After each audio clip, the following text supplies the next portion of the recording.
अशोक चौधरी जी की पत्नी श्री नीता केसकर चौधरी जी हैं, जो इस राज्य के बड़े जो बिल्डर हैं श्री दिलीप कुमार मित्तल और राकेश कुमार अग्रवाल जी से 13 फरवरी 2021 को 2.651 डिसमिल जमीन 2,61,97,हजार में खरीदा।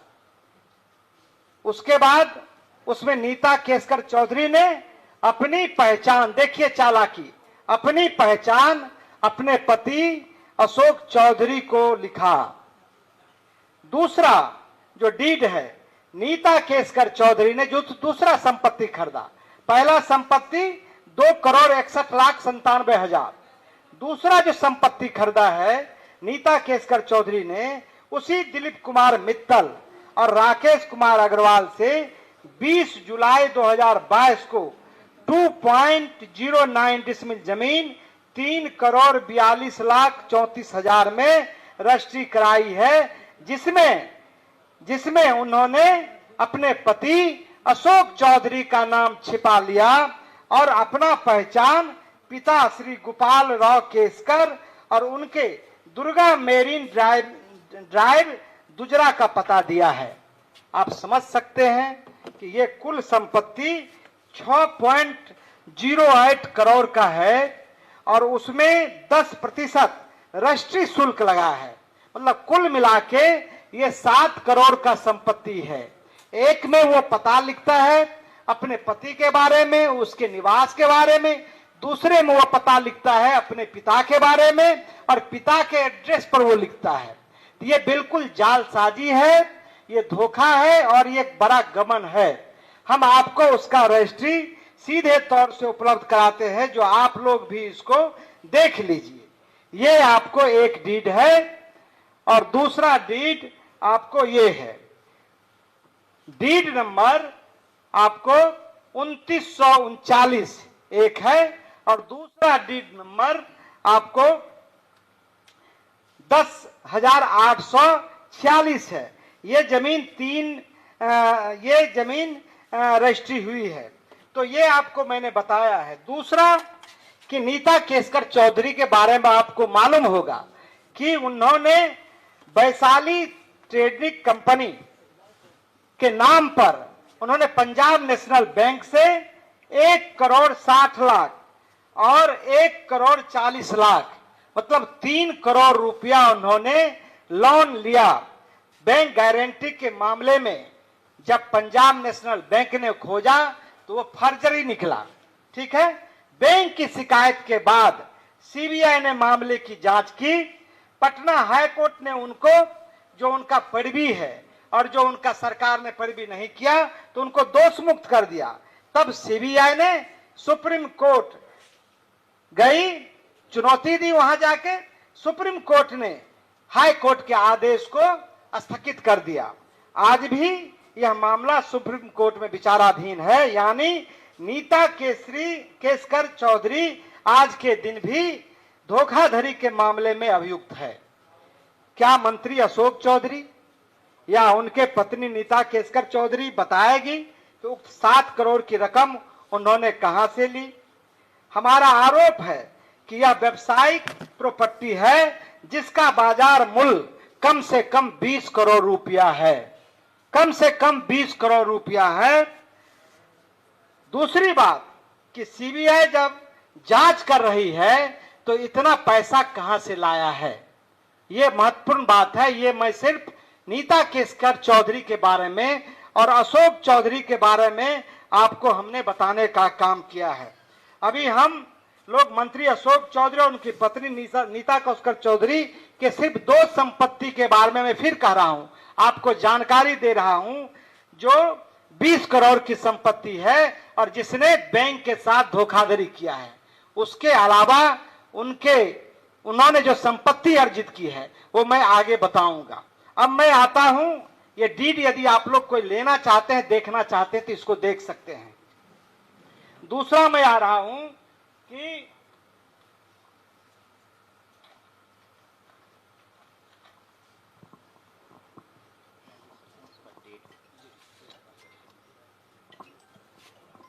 दूसरा प्रशांत किशोर जी ने ये कहा था कि जो मानवीय वैभव विकास न्यास है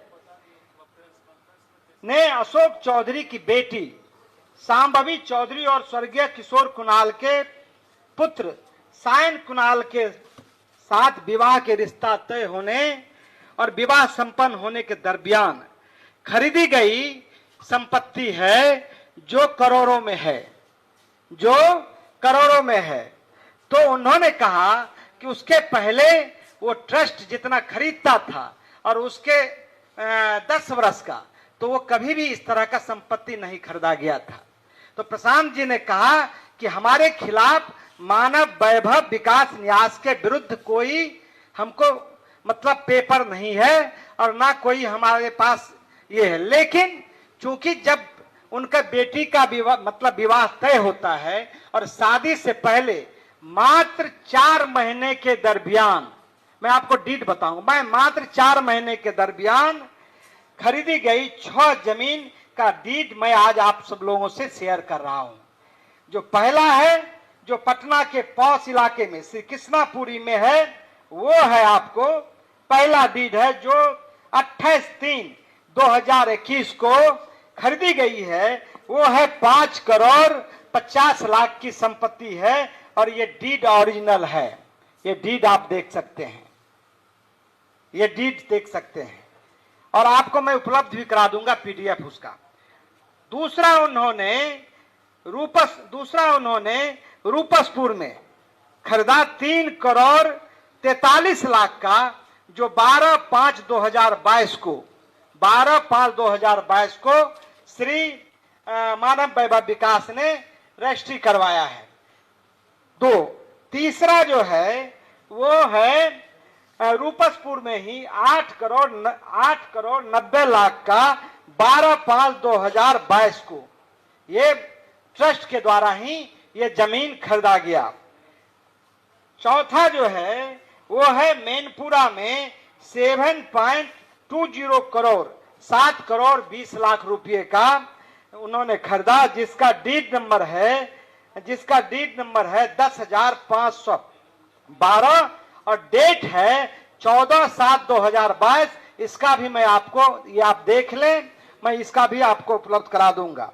और पांचवा है आपको पाटलिपुत्रा में खरीदा है 15/7/2022 को, उसका डीड नंबर है 10,555, जो 15/7/2022 को 2 करोड़ 5 लाख रुपए में खरीदा है, उसका डीड ये है।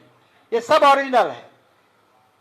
और अंतिम मैं आपको बताना चाहता हूं, पाटलिपुत्रा में 15 करोड़ 50 लाख रुपए का ये पाटलिपुत्रा में जो खरीदा गया है, मैं आपको उसका पता बता देना चाहता हूं।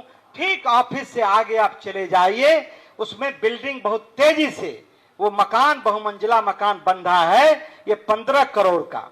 मैं आपको बताना चाहता हूं कि कुल संपत्ति जो खरीदा गया है वो 42 करोड़ 55 लाख का जो सरकारी मूल्य है उस पर खरीदा गया है।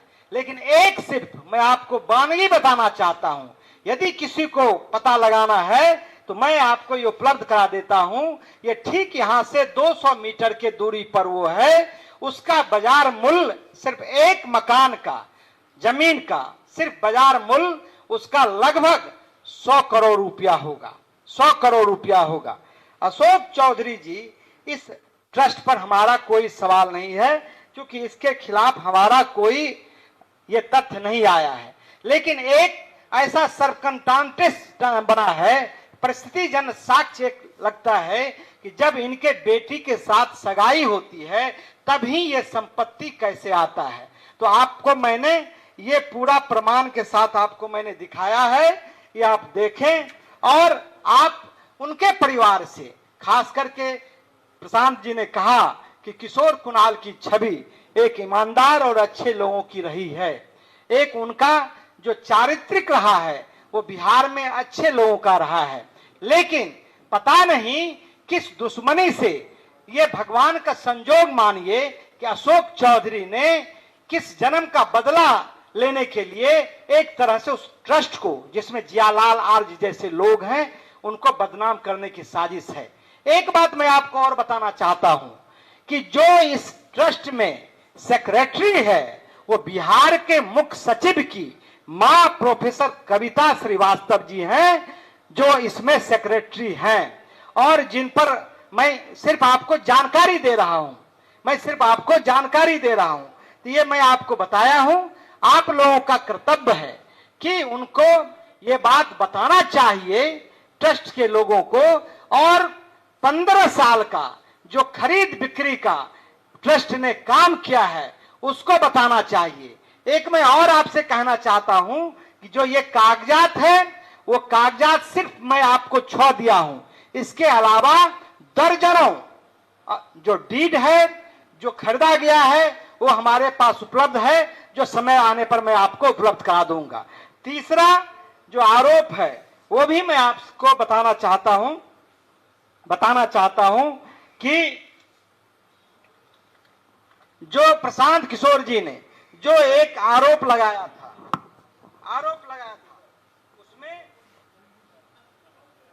उसने तथ्यों के आधार पर आरोप लगाया था।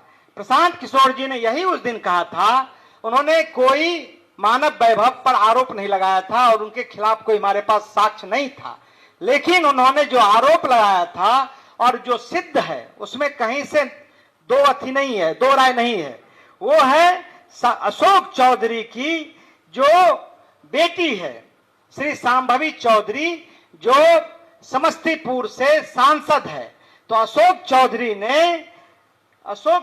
ने 2019 में अशोक चौधरी के पियर योगेंद्र दत्त जी ने अशोक चौधरी ने 2 रजिस्ट्री अपने पियर श्री योगेंद्र दत्त जी के नाम से करवाया है। ये दोनों मैं आप लोग को उपलब्ध करा देता हूं, और दोनों ये डीड आप देख लें।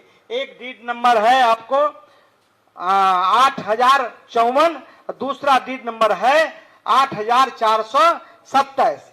ये दोनों डीड के द्वारा उन्होंने ये जमीन खरीदा, और अशोक चौधरी ने योगेंद्र दत्त को अपना पैसा उसमें दिया, अवैध पैसा उसमें दिया, जिसकी आप जांच कर सकते हैं। लेकिन 1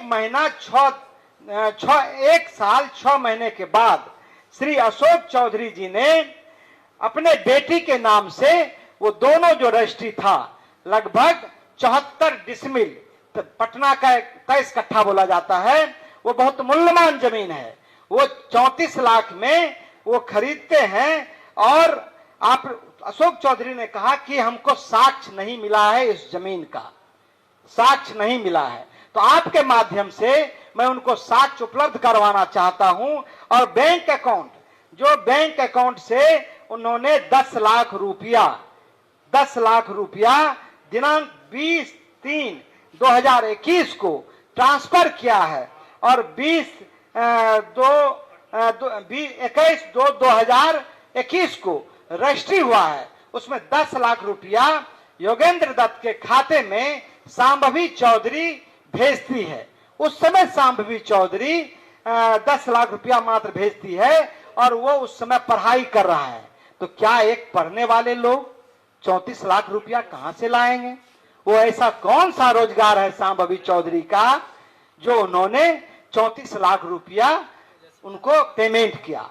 एक दूसरा कि 34 लाख के बदले मात्र उन्होंने 10 लाख दिया, और 10 लाख में भी मैं आपको बताना चाहता हूं कि दिनांक 1/3/2021 को उनसे 2 लाख रुपया निकाल लिया गया, और फिर दिनांक 2/3/2021 को 9 लाख रुपया निकाल के 10 लाख रुपया उसमें भी अशोक चौधरी ले लिया है। ये गंभीर आरोप है। रुपया जमा किया, लेकिन 10 दिन के बाद वो पैसा निकाल लेता है, क्योंकि पैसा ये दिया था। तो ये एक आरोप है, ये आप ले सकते हैं, ये बैंक का स्टेटमेंट है, स्टेट बैंक का। दूसरा हमारे पास जो उन्होंने रजिस्ट्री किया है, जब सांभवी चौधरी आपको नॉमिनेशन किया, तो नॉमिनेशन के बाद उन्होंने अपना संपत्ति दिखाया कि भाई जमीन दिखाया कि 54 लाख का है, रिटर्निंग अफसर जो डीएम है, उन्होंने इनकम टैक्स को ये भेज दिया। इनकम टैक्स ने इसकी जांच की और नोटिस किया कि भाई आप तो 10 लाख रुपया दिखाए हैं और ये जमीन 34 लाख रुपया से ज्यादा का है, तो ये पैसा कहां है, आप इसका जवाब दें। तब इन लोगों ने योगेंद्र दत्त से संपर्क करना चाहा, तो योगेंद्र दत्त ने कहा कि भाई हम ये पैसा नहीं लेंगे, आप जिस समय देने का था उस समय दिए नहीं, अब आप जब इनकम टैक्स आपको कर रहा है तब आप दे रहे हैं। तब आपको अशोक चौधरी, चूंकि बैंक अकाउंट उसको मालूम था, तो दिनांक 27/4/2025 को अशोक चौधरी ने 25 लाख रुपया, मतलब सांभवी चौधरी ने 25 लाख रुपया योगेंद्र दत्त के खाते में जमा कर दिया है, जो पैसा आज भी है। प्रशांत किशोर जी सिर्फ इसी आरोप पर उन्होंने कहा कि इसके खिलाफ हमें पूर्णतः सबूत है, और ये सबूत चूंकि अशोक चौधरी ने कहा कि ना तो हमको डीड का पेपर है ना बैंक का है, तो आपके माध्यम से हम दोनों आपको उनको उपलब्ध कराना चाहते हैं, वो ले ले और ये बतावे वो कि किस तरह से वो भ्रष्टाचार में लिप्त हैं, किस तरह से वो अवैध संपत्ति खरीद रहे हैं। मैं आपको बताना चाहता हूं कि अशोक चौधरी के बारे में आप जानते हैं कि पिछले मार्च में 30,000 करोड़ का टेंडर हुआ और उसमें आपको 2% पैसा लिया है, उसकी बात चर्चा हम बाद में करेंगे। लेकिन अशोक चौधरी ने जो साम्राज्य खड़ा किया है, वो दिल्ली में सफ्दरगंज में अपने मां के नाम से फ्लैट लिया है, जिसमें मनीष आनंद की कंपनी ने उन्हें बेचा है, प्रॉपर्टी खरीदी है। जो राकेश कुमार बंसल है और जो एक और हैं, वो दोनों आपको, कुणाल साहब ने भी वही संपत्ति बेचा है और नीता चौधरी केसकर को भी वही संपत्ति बेचा है। आप समझिए, दोनों का संपत्ति वही बेचा है।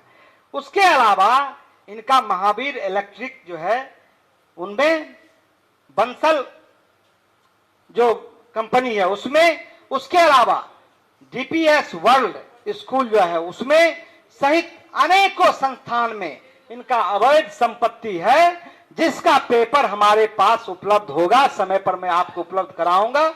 लेकिन अब अशोक चौधरी जो 100 करोड़ का मानहानि का मुकदमा प्रशांत किशोर जी पर किए हैं, तो उसका जवाब तो प्रशांत जी ने कहा कि हमारा वकील दे देगा। इसके पहले भी उन्होंने केस किया है, लेकिन अब उनको मैं सीधे कहना चाहता हूं कि आपने कहा था कि पेपर उपलब्ध नहीं है, तो पेपर आपको उपलब्ध हो गया है। इधर उधर की बात मत कीजिए, आप बताइए कि इतना पैसा आपने कहां से खरीदा है, इतना प्रॉपर्टी आपने कहां से लाया है, ये आप बताइए। ये प्रॉपर्टी 200 करोड़ का प्रशांत किशोर जी ने कहा था, तो वो कम है, बल्कि ज्यादा पैसा है। इनका जो वेयर हाउस का है वो 100 एकड़ के जमीन में है। मैं आपको बताना चाहता हूं, इनका पार्टनरशिप विभिन्न लोगों के साथ है, तो उनको बताना चाहिए और उनको पब्लिक डोमेन में बताना चाहिए।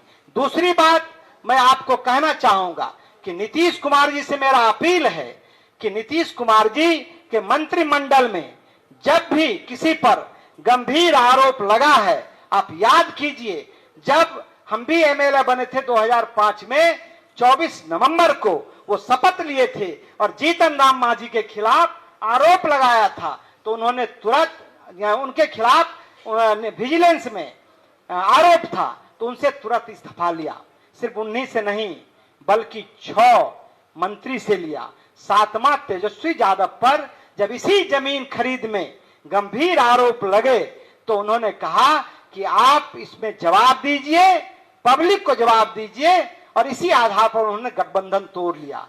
तो हम नीतीश कुमार जी से मांग करना चाहते हैं इस प्रेस के माध्यम से कि अशोक चौधरी पर यह गंभीर आरोप है, इस आरोप पर क्या उनसे आप इस्तीफा लेना चाहते हैं? यदि ये इस्तीफा नहीं देता है तो इनको क्या बर्खास्त करना चाहते हैं?